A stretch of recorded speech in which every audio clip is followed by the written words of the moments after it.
அறிவியல் ஆன்மீகத்தினுடைய 10வது பகுதியை பார்க்கலாம். இப்பொழுது பார்ட் 10. தலைப்பு உடலே தியானம். ஒவ்வொரு மனிதனும் தன் இயக்கத்தினையும் அதனுடைய உந்து சக்தியான ஆற்றலையும் நடைமுறையில் உணர வேண்டுமானால் அவன் தன் உடலில் ஒவ்வொரு உறுப்பின் இயக்கத்தினையும் அவ்வுறுப்புகளின் அக புற தொடர்புகளையும் முதலில் உள்ளார்ந்து உணர வேண்டும்.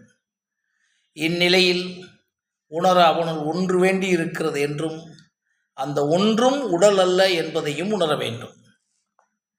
தன்னுடைய உடல் உறுப்புகளும் அதை இயக்கும் சக்தியும் வெவ்வேறானவை என்பதை உணரும்போதுதான் ஒரு மனிதனின் தன் இயக்கத்தை உணர முடியும்.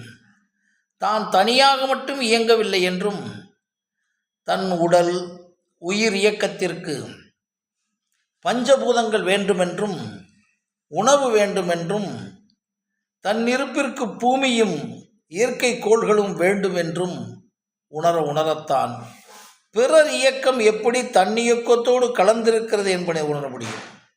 இதையெல்லாம் கடந்து உலகத்தின் அத்தனையையும் இயக்கிக் கொண்டிருக்கும் இயக்கம் தன்னையும் இயக்கிக் கொண்டிருக்கிறது என்பதை உணரும் போதுதான் இயக்கமற்ற இயக்கத்தை உணர முடியும்.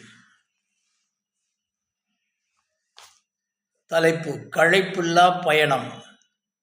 எண்ணம் ஒடுங்கிய அல்லது மனோநாசத்திற்கு பிறகு மின்னல் போன்று எழுகின்ற ஹேப்பனிங்ஸ்களின் மீதும் பயணம் செய்து கொண்டு ஆஸ்ட்ரல் ப்ரொஜெக்ஷன் மூலம் எவ்வளவு நேரம் எதில் பயணம் செய்தாலும் ஒரு வினாடி கூட உங்களுக்கு களைப்பே வராது.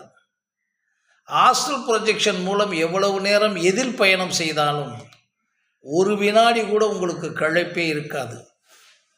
பசி தாகம் மட்டும் தேவைப்படும் போது பூர்த்தி செய்யப்பட வேண்டும். உடலின் ஓய்வு உறக்கமாக ஏற்படும் போது தூங்கிவிட வேண்டும். பசியும் தூக்கமும் இயற்கையின் கொடையாகும். களைப்பும் ஓய்வும் சலிப்பும் பயமும் ஒரு மனிதன் தானாக இல்லாமல் இருக்கும்போது தான் ஏற்படும்.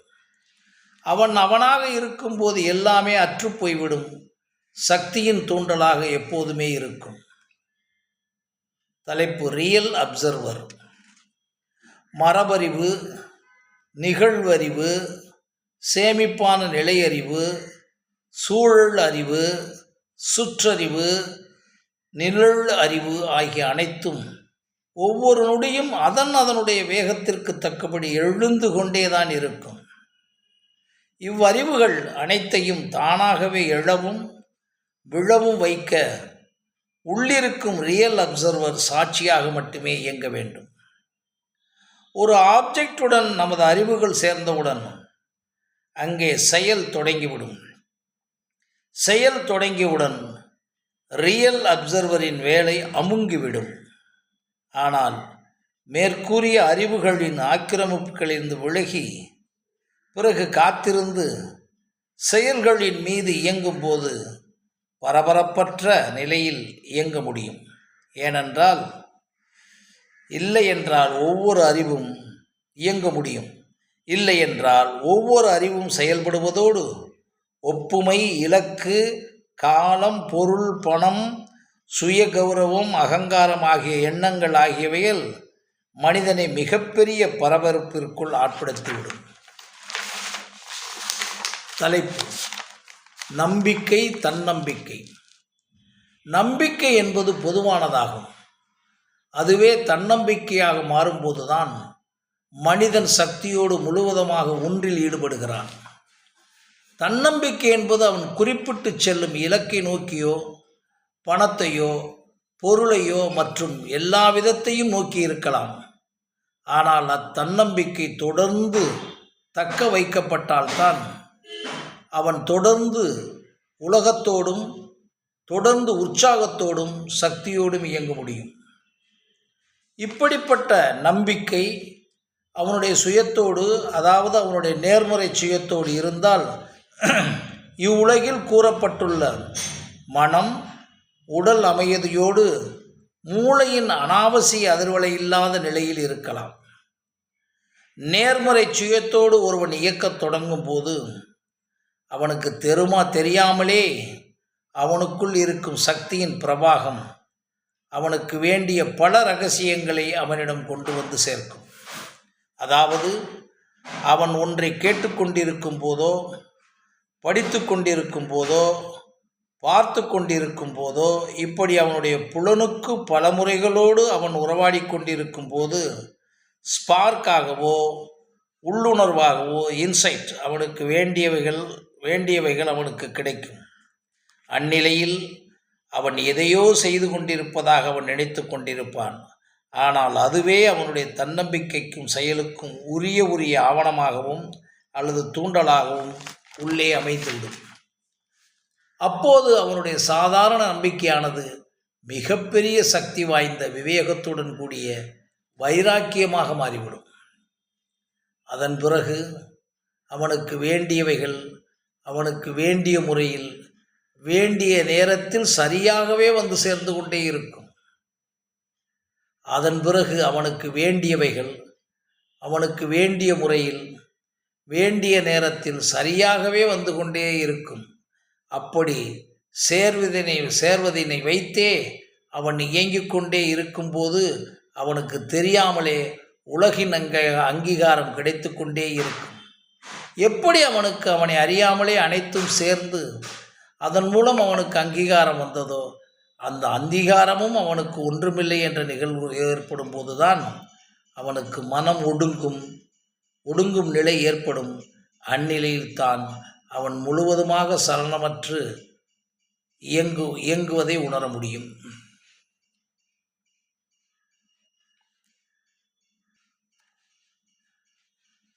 தலைப்பு: பேரின்பம், சமாதி நிலை.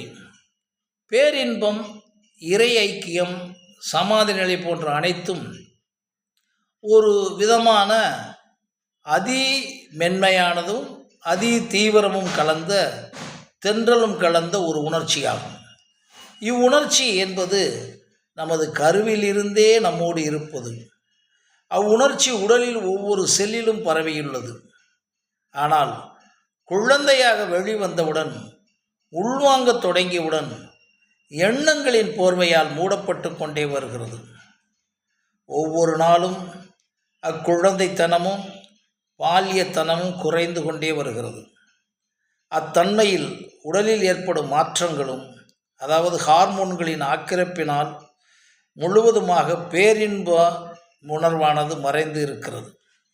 எந்த எண்ணமும் ஏறாமல் இருக்கும்போது மட்டுமே எழும்பும் தன்மையை கொண்டதுதான் பேரின்ப உணர்ச்சியாகும்.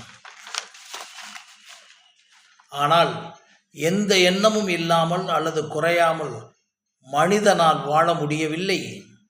ஏதாவது ஒரு தூண்டலினால் அல்லது உடலின் பசி, வலி, பாசம், காமம், கவலை, போராட்டம், பேராசை, பொறாமை ஆகிய தூண்டல்களினால், அல்லது பயம், பாதுகாப்பு என்ற தூண்டலினாலோ, அல்லது மரபணு ரீதியான தூண்டல்களினாலோ, மனிதனின் மூளையில் உள்ள நியூரான்களின் சுழற்சி தொடர்புகளினால் அவன் இயக்கத் தொடங்கும் போது எண்ணம் ஒடுங்கும் நிலைக்கு போக முடியாமல் தவிக்கிறான். அவன் எண்ணத்தை ஒடுக்குவதற்கு பல முறைகளை நடைமுறைப்படுத்தினாலும் அதை விட்டு வெளியே வந்தவுடன் எண்ணங்களும் சூழலும் இலக்கும் அவனை சூழ்ந்து கொண்டு விடும். இந்நிலையில் பாவம், மனிதன் என்னதான் செய்ய முடியும்? இவைகள் அனைத்தையும் கடப்பது என்பது சாதாரண நிகழ்வல்ல என்பதால் தான் எல்லோரும் எண்ணம் ஒடுங்கும் நிலைக்கு செல்ல முடியவில்லை. தலைப்பு: எண்ணங்களின் தூண்டல். ஆசைதான் துன்பங்கள் எல்லாவற்றிற்கும் காரணம் என்று புத்தர் கூறியுள்ளார். எல்லா எண்ணங்களையும் ஒடுக்கிவிட வேண்டும் என்று வேதாந்தம் கூறுகிறது. செத்தாரை போல் திரி என்று சித்தர்கள் கூறுகின்றனர். இதுவும் ஒரு எண்ணமற்ற நிலைதான். உடல் மட்டுமே மற்ற உயிரினங்கள் போல இயங்க வேண்டும் என்பதுதான் இவர்களுடைய கருவாகும். அப்புறம் ஏன் மனிதனுக்கு மட்டும் எண்ணம் தோன்றியது? இன்றைக்கு அதே எண்ணம் பல ஆயிரம் கோடி எண்ணங்களாக கிளை விரிசல் பரப்பிக் கொண்டிருக்கிறது. ஒரு அறிவியல் உண்மை என்பதை நீங்கள் யாரும் மறுத்துவிடக்கூடாது. எண்ணங்கள் முதலில் ஒரு மனித மூளைக்குள் நுழைந்தவுடன் அங்கே மூளையில் நியூரான்களின் மின்சார சுழற்சியினால் ரசவாதம் நடக்கிறது. அந்த ரசவாதத்தில் வெறும் எண்ணம் என்ற நிலை மாறி அறிவாகி, நுண்ணறிவாகி, பகுத்தறிவாகி, உள்ளுணர்வாக பல்வேறு பரிமாணங்களை அடைகிறது. ஆகவே ஒரு மனிதனுடைய இயக்கமே அவனுடைய எண்ணங்களின் தூண்டல்தான் என்பது அப்பட்டமாக தெரிகிறது. ஆசையே இல்லாமல் மனிதன் வாழ்வதற்கு எந்த உறுதியும் இல்லை. ஆசையை அழித்துவிடு என்று கூறிய புத்தரும் பல ஆண்டுகளாக நன்றாக பேசிக்கொண்டே வாழ்ந்திருக்கிறார். இந்நிலையில் அவர் வாழ வேண்டும் என்று அவரை உள்ளே இருந்து ஒன்று தூண்டி இருக்க வேண்டுமே, இல்லை என்றால் உயிர் வாழ்வது கூட ஒரு ஆசைதான் என்பதும் உண்மைதானே.